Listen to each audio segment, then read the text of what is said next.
Assalamualaikum. My name is Anas Putra bin Cik Mansur.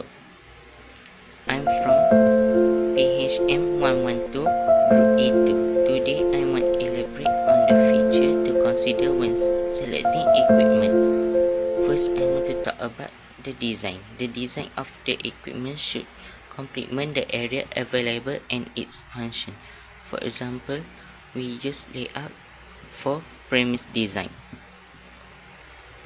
Now I want to talk about the size. The large equipment should be at least 50 cm from the floor. It is because this will can facilitate work cleaning.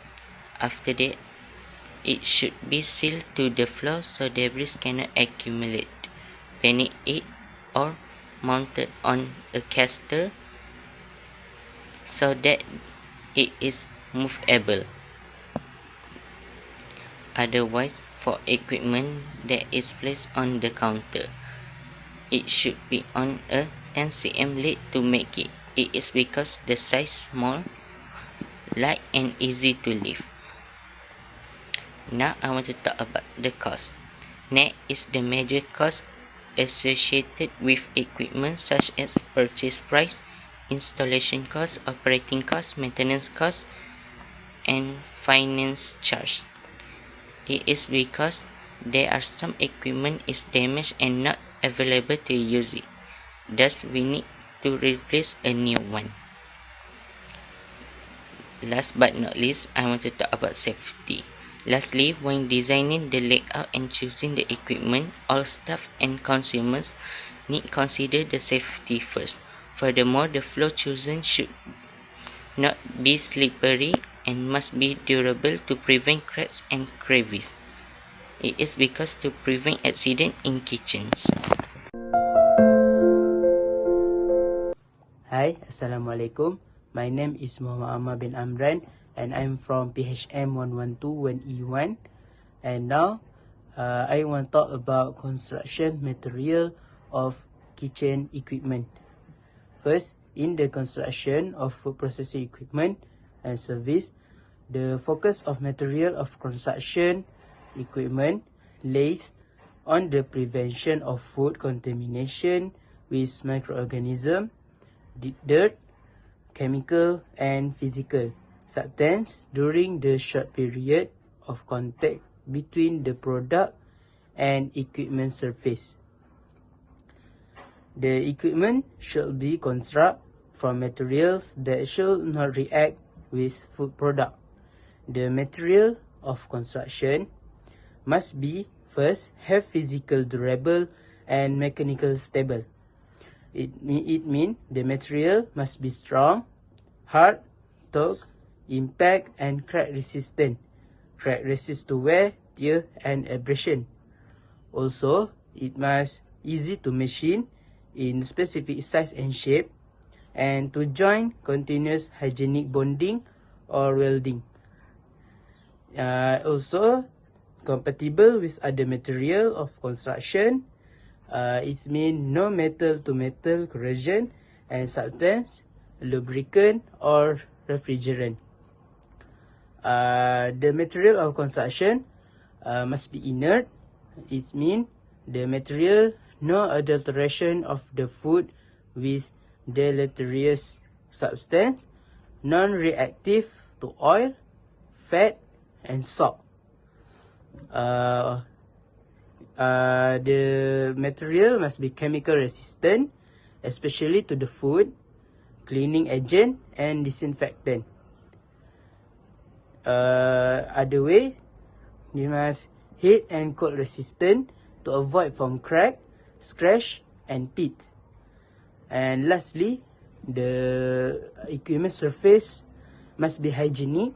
It means the the surface must be smooth, not sensitive to foiling, non-porous, non-absorbent, non-toxic, and easy to clean and decontaminate. That's all from me for construction material. Thank you. Low temperature storage is useful for ensuring the quality, safety and shelf life of various types of food. Here are the do and don't do of low temperature food storage. Here are the do and don't do of low temperature storage. What we can do for food safety. The first, store at the correct temperature according to the specific thermometer temperature. For example, at a temperature of 0 Celsius to 4 Celsius, it is used as a refrigerator to store dairy product and fresh vegetable. At a temperature of -80 to or lower, it is used as a freezer to store frozen food, raw material food such as fish, meat, chicken, and others. Secondly, use closed container or wrap food well to prevent odors and cross-contamination. The third step is to label the food, such as by put the date and type of food on it. The fourth, store food according to categories. What we cannot do for food safety in low temperature storage.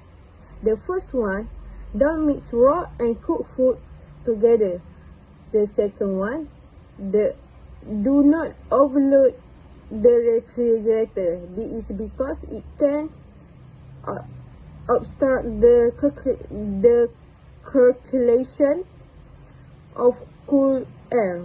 Thirdly, do not ignore the expiration date of each food item. For fresh vegetables, do not store them when they appear rotten or damaged.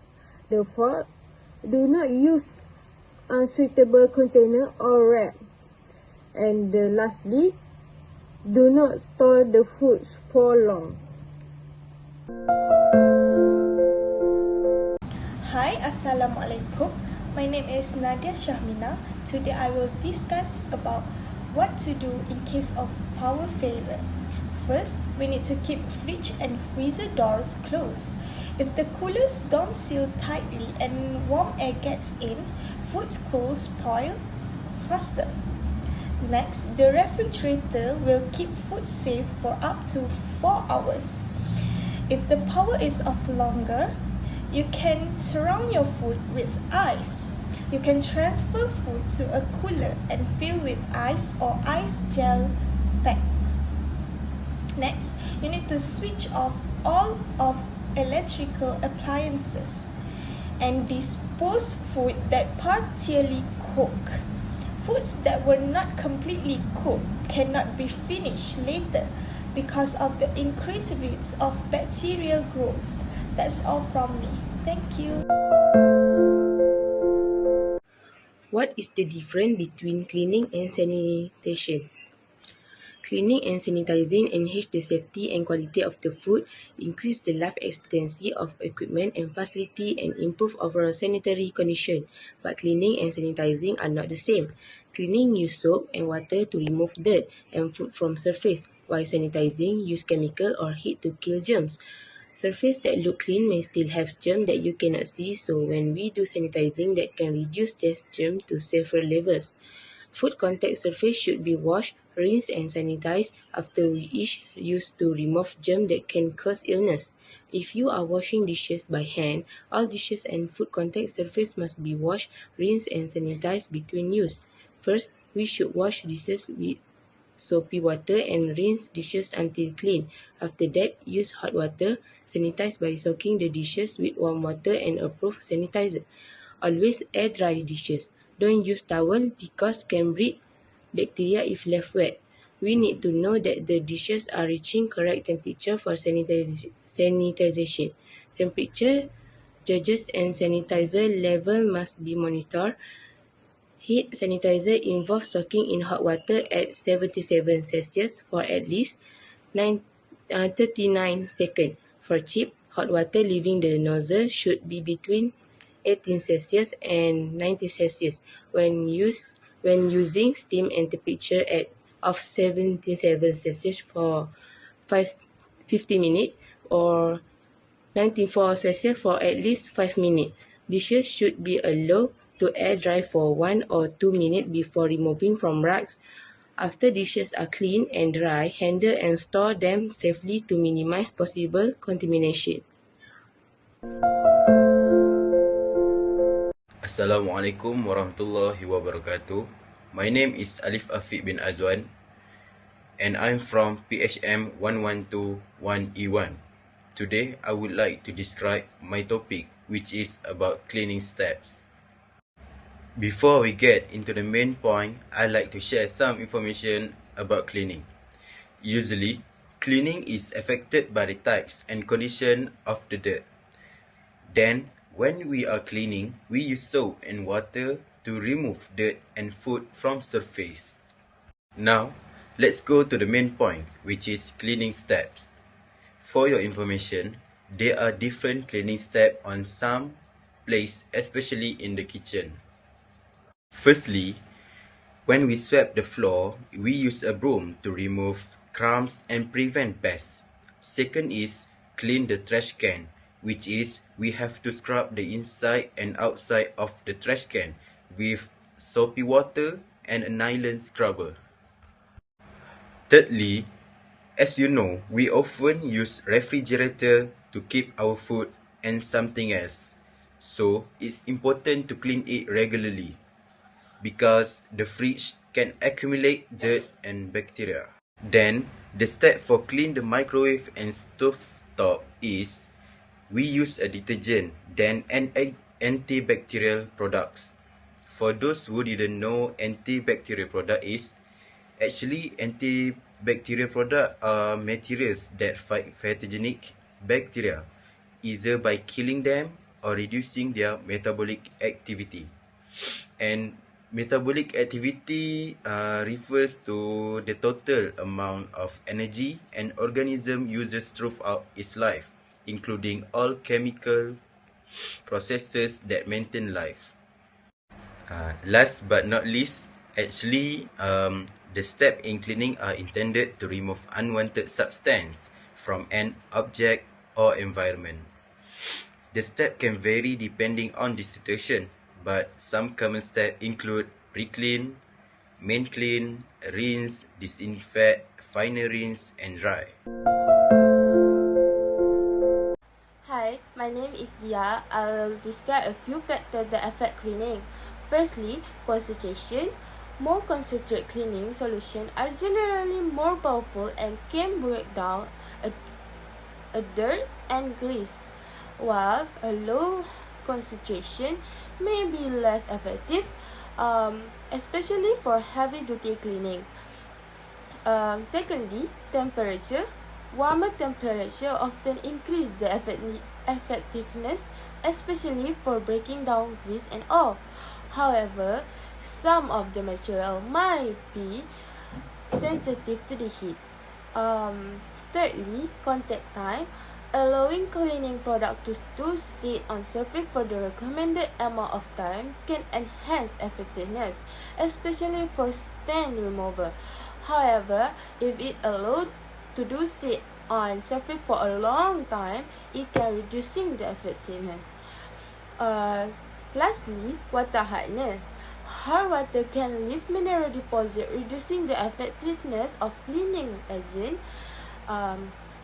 That's why softened water typically come with a better result. My name is Nura Sana and I'm from PHM 112E1. Today, I want to talk about sanitation process. First of all, sanitation and cleaning are not the same. Cleaning using soap, while sanitation or sanitizing using chemical or heat, either from hot water or steam, to kill germs. Sanitation will reduce the germs to safe level. Chemical sanitizing can be done either by immersing a piece of equipment or utensils in a sanitizing solution at prescribed concentration, or swipe, brush, or pressure spray the sanitizing solution onto the equipment or utensil surface. Every single way to do sanitation have different temperature. Temperature are important because of it is a main factor for affecting the sanitizing effectiveness. For example, steam. The temperature should be 77 degrees Celsius for 15 minutes or 94 degrees Celsius for at least 5 minutes.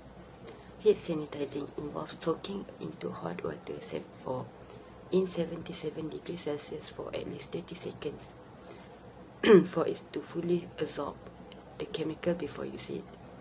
There is some situation that food contact need to be cleaned and sanitized. For example, before work with different foods. Now, let's see about the sanitation process.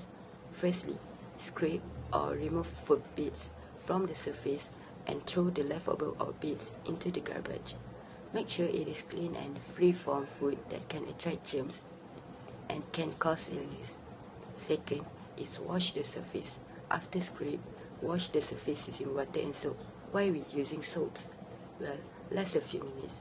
I already said that cleaning and sanitation are not the same thing, so it is clearly stated that cleaning will use soap and sanitation or sanitizing will using chemical and hot water to remove germs that human cannot see.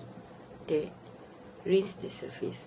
By using clean towels or wash the surface, we need to rinse using water and clean towel to make sure there is no soap left on the surface. Fourth, sanitize the surface using chemical items and hot water.